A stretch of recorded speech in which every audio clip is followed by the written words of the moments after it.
There's a handful of things that I just won't go camping without anymore. And a few of them might seem a little odd to you, but I think by the end of the video, they'll make perfect sense. And a couple of them might seem familiar, but the versions that I have found are so well designed that they stay in my kit forever. And I've had to go through 5 or 6 of some of these and chuck them away, so we'll save you a little money on that. So let's get to the 7 things that I won't go camping without. I went through a lot of pots and pans before I found this one, and now I have used it for years. It is all stainless steel, and so there's no coating in it, so it absolutely cleans like a dream. I can use it over an open campfire. I can use it on a stove. I like that the bottom is thick enough so it heats evenly and doesn't warp, and also it doesn't decide to tip off the burner while I'm trying to cook. And yes, I've had that happen with lighter pans. The sides are also high enough that I can use it as a pot, not just as a pan. And so that expands the usefulness of it. So I have literally come home from camping trips with other pans, and I have thrown them right into the garbage because they were flimsy, or they warped, or the coating chipped, or I've even had a handle fold on me while I was using it. But this one has held up for years, and it's earned a permanent place in my kit. Mine is the 8-inch version, which I think is perfect for 2 people. They do have a 10-inch version as well. The next one is one of those stupid smart items.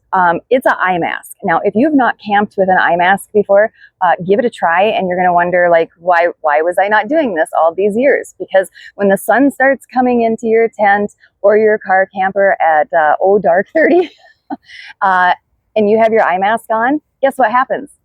You just keep sleeping. So I opt for a really lightweight one, and I opt for silk, which seems kind of, like bougie, but there's a reason for it. Silk takes a lot of abuse. You can wash it. It's very lightweight, and it's also moisture wicking. So when you have it on, it doesn't feel hot and stuffy on your face. So I bought these in a pack of 2, and I have one for me, and I got one for my husband, and he was disdainful of it until he finally tried it after seeing me sleep till 10 a.m. And now he is converted. So I wish I had converted to linen towels about 20 years ago. I did discover them about 5 years ago. And this is what I love specifically about linen towels. They're extremely, extremely durable. They take a lot of abuse, which is what you need with anything that you're using for camping gear. They dry crazy fast. And because they dry crazy fast, they never get that like funky smell that a lot of camping stuff gets. And unlike microfiber towels, they actually take the water right off you. Like, they're good for drying instead of just like moving it around on your body. And they pack up incredibly tiny. When you compare these to the size of your regular towels, you're going to see a difference. And when you're in your camping kits, every square inch matters. And don't be surprised after getting one of these and using it that you don't replace all of your home towels with these as well. I'm Kara Schultz, author of A Field Guide to Luxury Tent Camping, and here at the Curated Campsite, we help you design a campsite that is more intentional, personalized to you, comfortable, and organized. And if you would like to get my free PDF of how to design a perfect campsite for you, the link is in the description.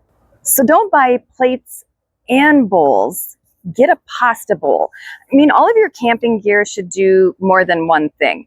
And these definitely do. Yes, they have the flat spot, which is perfect for like your steaks and all your traditional plate type items. But because it has this curved edge, you can do like your pastas and your soups, your stews, all of that kind of stuff can go in there. They're super easy to clean. The other thing I like about them is, unlike trying to bring like paper plates and bowls and things like that, you never run out. You just clean it and you have more. And honestly, this is the item that when people camp with me and after they use them and they see how useful they are, this is what they go out and buy. I don't just take my Life straw bottle with me camping. I take it with me everywhere, literally everywhere. It's not just a water bottle. It is a filtration system that can filter almost anything and you have clean drinking water. So like if you go to the campground and their water is like all rusty or whatever, not a problem. You can put it in there. It tastes great. You could put lake water in there. I mean, you could drink Detroit tap water out of there. You could even put pee in there and it would be totally fine to drink. I am not demonstrating that one. I have saved a lot of money over the years with this because I can't even remember the last time that I have bought a bottle of water. So you're always going to have clean water that tastes great everywhere you go, and you're going to save a ton of money with this, like probably within your first couple weeks of using it. And next is my fold flat kettle. Yes, I use it to heat water for my morning tea and coffee, but I also use it for so much more. Because it has this metal bottom on it, I can use it over the burner or a small contained flame to heat like things like soups and stews. So I can use it as a pot as well. I've made grits in it. I've made hot dish or casseroles in it. It's kind of endless, the things that I've done, and it is a good size for 2 people. One thing that I love is I can store it right inside my Pathfinder skillet, and then my skillet nests inside my pasta bowls. So finding things that nest together really makes a good kit. Then when I get home, I just throw it into the dishwasher, give it a good scrubbing, and then I can store it and it is ready for the next time. So you have one piece of gear, multiple uses, and it stores flat. What's not to love? Okay, guys, this is for you too, but ladies, you're going to know exactly what I'm talking about. I got slammed headfirst into menopause, and I do not go anywhere without this fan. It is like part of my body. I use it at work. I use it at the store. I clip it on my purse. I clip it on my backpack. It is coming with me because you never know when a hot flash is going to hit. But for camping, sometimes you just need a little bit of a breeze. And this is a very lightweight but tightly woven fan, and I have just abused it over the 10 years that I've had it, and it still looks brand new. And if you want a little extra bit of cooling, you can soak this in water, and that's why I like the woven fan. You can soak it in water and then fan yourself, and you get some of that evaporative cooling happening around you as well. But here's the other reason why I like it for camping, because remember, everything needs dual use. I use it for fire starting. So instead of going down there and, like blowing and getting the smoke in your face and everything, you can use this as a way to get your fire started. If you notice a pattern, it's that none of these things are really flashy or like the latest thing. I look for things that are really well designed, that earn a permanent place in my camping kit. And if you want to find out how to save yourself some more money, you can watch my video on stop buying camping gear and do this instead. And until next time, happy camping.